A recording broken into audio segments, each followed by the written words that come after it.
soal saya bagikan atau saya tanyakan, saya coba review sedikit dari materi yang sudah kita bahas selama setengah semester kemarin ya. Oke, di kemarin itu di bahasan pertama kita sudah membahas mengenai konsep kurikulum ya, konsep kurikulum, kemudian peranan dan fungsi dari kurikulum. Beberapa pengertian kurikulum sudah kita bahas, yang intinya adalah kurikulum dalam pengertian yang sekarang banyak dipakai, yaitu rencana aktivitas proses belajar siswa yang berada di bawah tanggung jawab guru dan atau sekolah, di mana kurikulum memiliki peranan sebagai peranan konservatif, peranan konservatif, evaluatif kritis, dan konservatif. Kemudian ada beberapa fungsi untuk guru, untuk siswa, dan untuk kepala sekolah yang masing-masing memiliki peranannya masing-masing gitu ya. Kemudian kita juga sudah membahas mengenai landasan pengembangan kurikulum atau faktor-faktor yang terkait yang harus diperhatikan sebagai dasar untuk pengembangan kurikulum atau jenis kurikulum apa yang harus dikembangkan. Yang di dalamnya memuat kejelasan tujuan dalam pengertian kualitas SDM seperti apa atau karakteristik manusia seperti apa yang ingin dibangun lewat pendidikan, lewat kurikulum. Nah, itu ada landasan filosofis, ada landasan sosiologis, ada landasan psikologis, dan ada landasan ilmu pengetahuan dan teknologi. Kemudian kita juga sudah membahas mengenai komponen-komponen kurikulum. Di komponen kurikulum ini kita kemarin sudah membahas mengenali lebih jauh mengenai sosok dari sebuah kurikulum ya, sebagai program pendidikan atau program pembelajaran. Di mana pada dasarnya di dalam kurikulum, dalam level manapun ada kurikulum nasional, kurikulum regional, kurikulum lokal, bahkan sama sekali kurikulum yang berlaku di ruang kelas, itu di dalamnya dibangun oleh sejumlah komponen.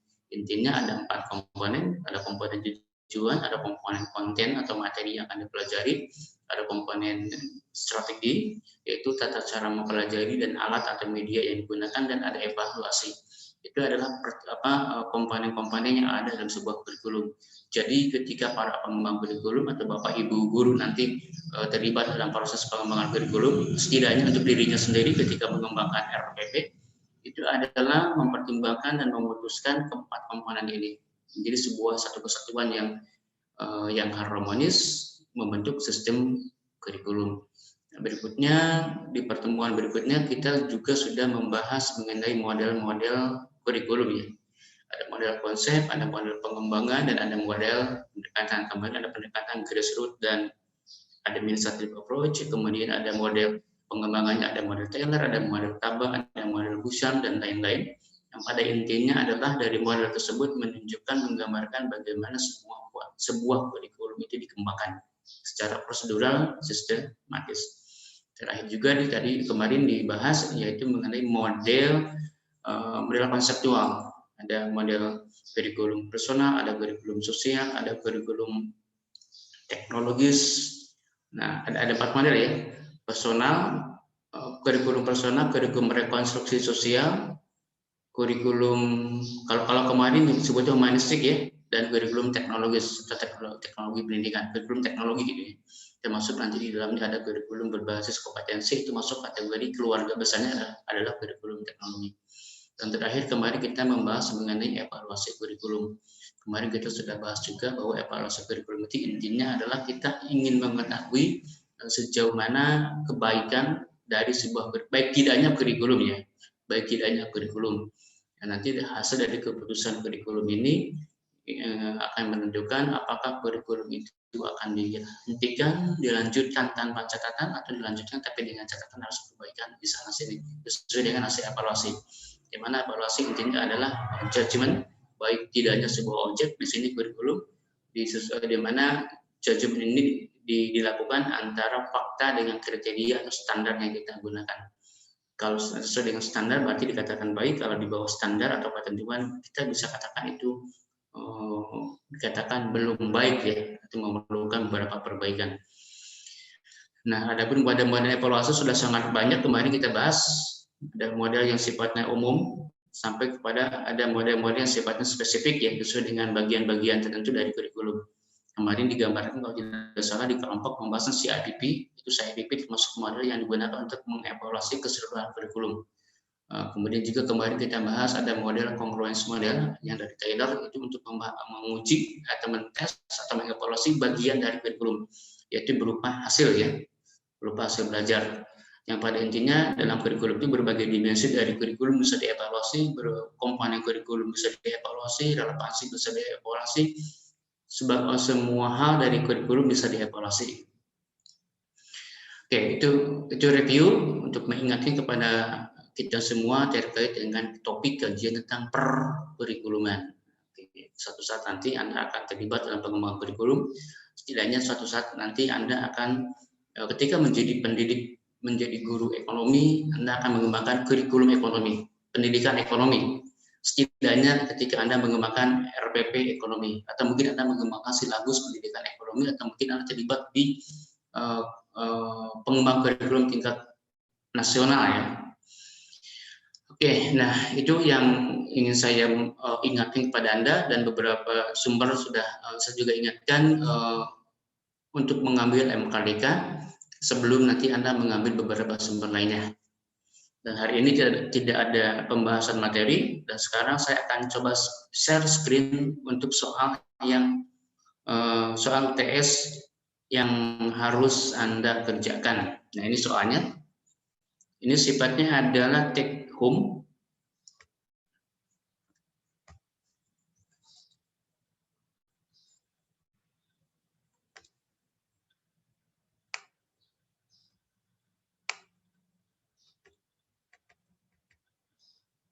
Bisa dilihat? Bisa, Pak. Oke, saya tidak tahu Anda caranya apakah akan di print screen ya, screenshot mungkin ya. Saya bacakan ketentuannya supaya nanti Anda dapat secara lebih tenang juga menyimaknya. Ujian tengah semester mata kuliah kurikulum dan pembelajaran SKS-nya 2, dosennya saya sendiri. Petunjuk pengerjaan, 1, kerjakan semua soal yang ada. Kemudian jawaban titik rapi. Ini biasanya kalau tidak di masa seperti ini saya minta tulis tangan biasanya, tulis tangan. Tapi kan sekarang kondisi seperti ini, jawaban harus disampaikan lewat email, jadi diminta titik rapi. Dikumpulkan 1 minggu sejak menerima soal. Jadi Anda punya waktu yang cukup ya, sehingga dengan demikian berikan jawaban yang terbaik yang bisa Anda berikan, karena waktunya juga memang cukup. Kemudian lampirkan daftar pustaka yang dijadikan rujukan dalam menjawab. Oke, jangan lupa buku MKDK Kurpem itu tidak rujukan. Yang kelima, jangan ada duplikasi jawaban sesama teman, terutama dikumpulkan dalam satu file, kirim ke email saya denny._69@yahoo.co.id. Nah ini nanti kompilatornya adalah PJMK ya. PJMK menjadi kompilator jawaban ujian dari teman-teman. Jadi nanti yang dikirim ke saya dalam satu file, supaya tidak banyak file yang masuk ke saya, satu file tapi mencakup seluruh kelas. Nomor 1, coba Anda kemukakan pengertian kurikulum dan seterusnya. Nah, ini Anda diminta untuk membandingkan beberapa pengertian kurikulum dan kemudian membuat definisi sendiri. Nah, yang kedua, Anda diminta untuk menjelaskan landasan pengembangan kurikulum. Jadi sudah terbahas oleh review di saya ya. Yang ketiga, kaitannya dengan nomor 2, ini adalah elaborasi kita apa yang akan terjadi apabila dalam pengembangan kurikulum tidak memperhatikan landasan pengembangannya. Oke, yang keempat, Anda diminta untuk menjelaskan kalau kurikulum itu sebagai sebuah sistem. Mungkin Anda masih ingat, juga tadi di review sedikit oleh saya. Kemudian yang nomor 5 terkait dengan organisasi kurikulum. Kemarin kalau saya masih ingat apa yang ditanyakan oleh teman-teman ya. Oke, kemudian yang keenam, mengidentifikasi 4 model pengembangan kurikulum. Saya juga masih ingat apa yang dikembangkan, apa yang disajikan oleh teman-teman kemarin yang disajikan kelompok. Kemudian juga ditambahkan oleh saya. Kemudian 7, jelaskan apa yang Anda pahami tentang konsepsi dan praktik dari evaluasi kurikulum. konsep evaluasi kurikulumnya dan beberapa hal dalam praktik tentang evaluasi kurikulum. Tadi sudah saya bahas ya sebenarnya. Hasil belajar itu hanya bagian saja dari evaluasi kurikulum. Yang ke-8, jelaskan model-model evaluasi kurikulum yang Anda pahami. Dari sekian model itu, Anda diminta untuk menentukan mana yang paling tepat menurut Anda untuk bidang Anda. Jurusan itu berarti pendidikan ekonomi ya, yang cocok untuk pendidikan ekonomi. Kurikulum pendidikan ekonomi. Oke, saya kira demikian, soalnya hanya 8. Selamat bekerja. Sudah disalin? Sudah Pak, kalau saya. Sudah ya.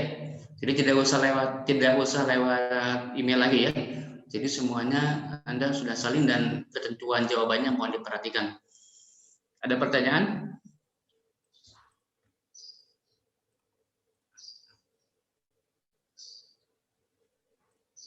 Tidak ada? Oke. Mungkin ingin segera menjawab ya. Waktunya cukup ya. Waktunya cukup. Kalau tidak ada, pertemuan kita akan kita akhiri. Hari ini tidak ada pertemuan, tapi minggu depan kita sudah mulai on lagi ya. Penyajian baru terkait dengan pembelajaran, itu konsep pembelajaran kalau tidak salah. Konsepsi pembelajaran. Jadi nyambung. Kalau kurikulum itu adalah programnya, program perencanaan aktivitas pembelajaran. Kalau pembelajaran itu adalah aktivitas atau implementasi dari program pembelajaran. Oke, kalau memang tidak ada, oke, yakin tidak ada, ini akan saya stop share.